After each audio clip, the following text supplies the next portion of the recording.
I'll be the first to admit that I had no idea what I was getting myself into when I started this.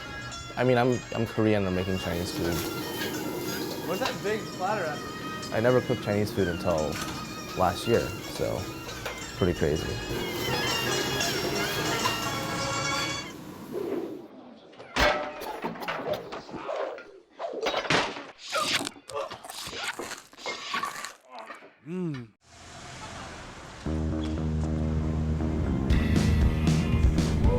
They raised the fucking price of the 2 for Tuesday to $1.29 now, which is fucking bullshit. My name's Bowien, and I'm the cook. Not the only cook, but a cook at Mission Chinese Food. A cook's life is really hard. Like, I mean, you basically do it because you're passionate about something, not because you want to make money. And so I was really tired of working at these restaurants and making food for people I couldn't connect to in a lot of ways. And none of my friends could come eat at the restaurant that I worked at because they either didn't want to or they couldn't afford it. I wanted to be able to make food for people that I could relate to. The owners of the restaurant have owned this restaurant for 10 years. It's never been busy. And they were fine with that because they own the building. They just had this as kind of like a hangout. We're kind of renting the space out from them. And then with Mission Chinese Food, we were like, well, let's just do this together and we'll just find a way to make it work. Who bought milk? Whose gallon of milk is this? Who bought milk? What do you mean? No Asians keep drinking milk. It's good milk. It's good milk. So we're at the Commonwealth. We're picking up Ian, one of my really good friends, and on our days off we would always eat Chinese food together. High five, pound the beer. High five, pound beer, let's go. Let's go. The Commonwealth is kind of the sister restaurant of Mission Chinese Food. It's a young man's game, just beer pounding. All right, we're gonna go. Before I actually started working in a Chinese restaurant, all my cook friends, we would all just go out and eat Chinese food on our day off. It's when you like make fancy food all the time, you don't feel like eating fancy food on your day off. It's cool now, all my friends work at fancy restaurants and I work at a shitty Chinese restaurant. So we're going to Bar Agricole right now. One of my best friends in the world, Brandon Ju, is a chef there. Like, to be honest, he's like the reason that I started making Chinese food. Like, he's Chinese. I think his dream still is to make Chinese food. Thank God.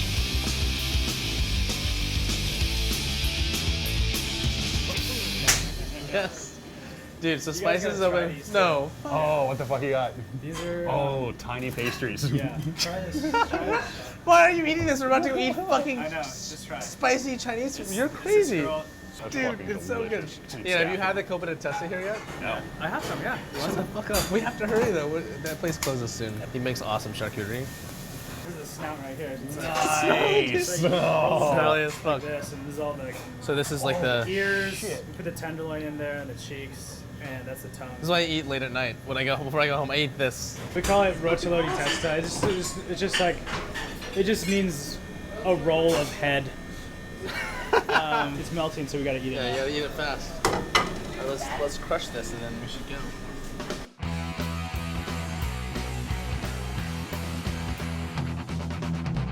Ian, what's your favorite thing in Spices? The fucking pork. Oh, Really? Fuck. Oh.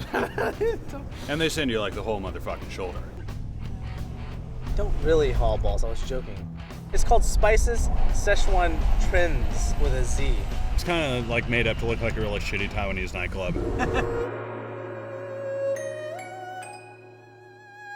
I think the good thing about going to eat Chinese food is that, like, the more people you have, the better, because you can order more stuff.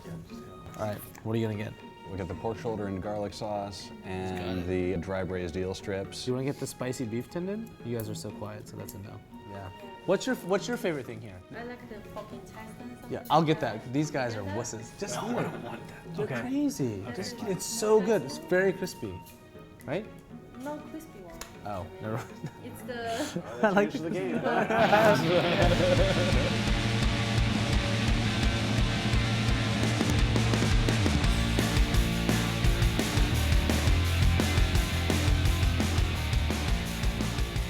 Human lamb is fucking retarded good.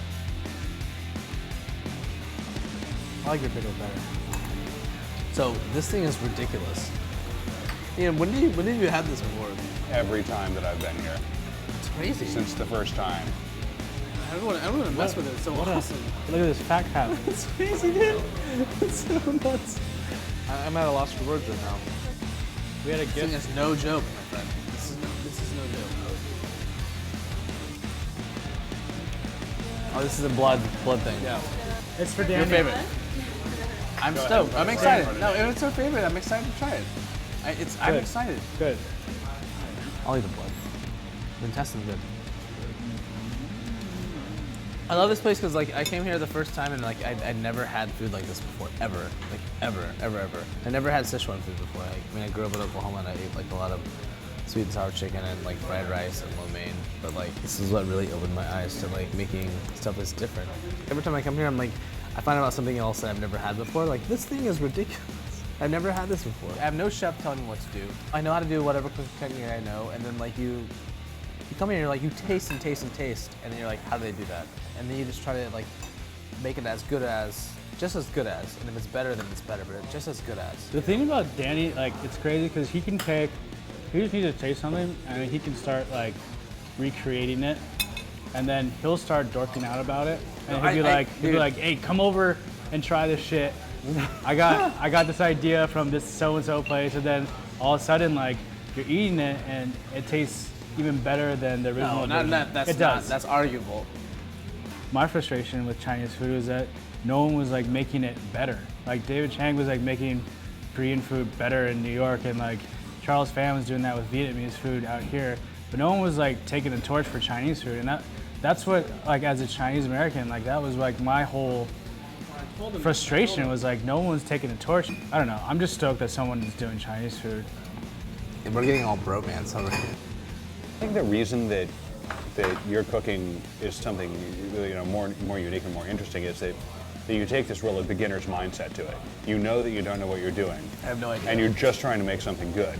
Whereas like everybody here is so steeped in tradition that they're just going to make it the way they've been told to, and they're going to care in varying degrees. Yeah, you're not playing that role.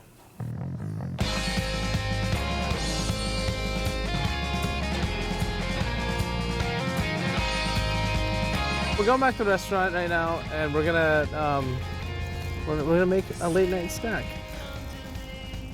Because we're all starving. I can eat more.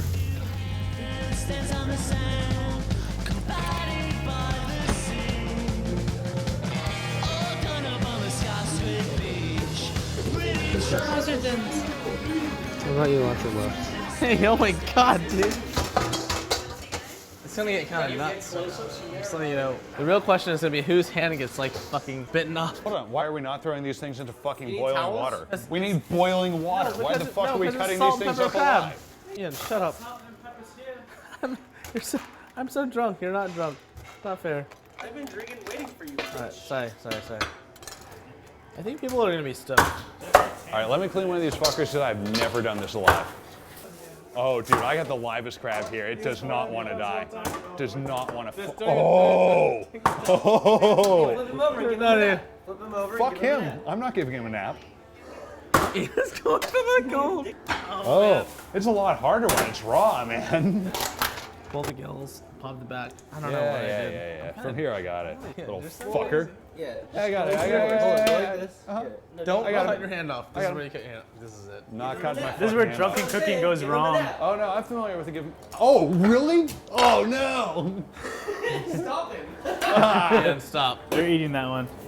Fine, I'll eat this one. We're throwing it in a fucking Face wok. before tail. After I ripped its dick off, it fucking cut me, dude.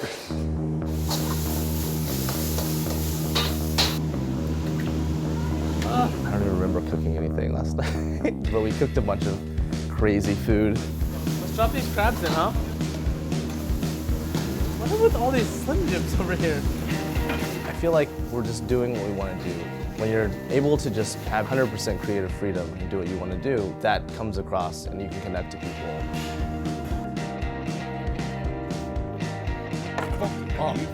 Danny Bowien. Wait, you have to wait for this. This is the salt and pepper Dungeness crab with mapo tofu sauce. Ew. Shut your mouth. We'll see where it goes. You know, I don't think I'm going to be making Chinese food when I'm 45 or anything like that. We'll see. The dream was like, oh, I just want to work in a restaurant where I cook what I want to eat on my day off, and that was what this was, and it still is. But you know, now I kind of want like salads.